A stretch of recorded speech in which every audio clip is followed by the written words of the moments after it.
ఇప్పుడు పచ్చిమిర్చి fry try చేద్దాం. కావాల్సినవి పచ్చిమిర్చి, జీలకర్ర, పప్పుల పిండి, ఉప్పు.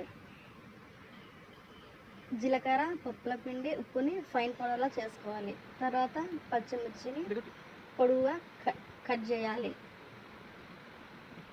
నిలువుగా కట్ చేసుకోవాలి.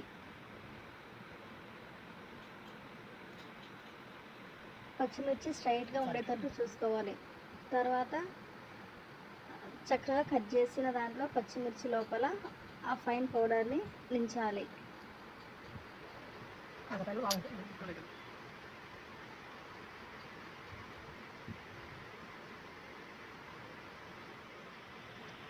తర్వాత ఒక కడాయిలో ఆయిల్ వేసుకోవాలి. తగినంత ఆయిల్ వేసుకోవాలి.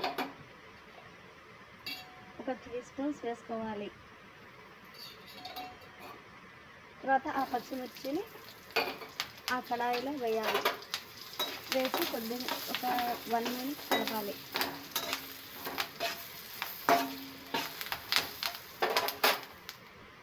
అంతే, పచ్చిమిర్చి ఫ్రై రెడీ.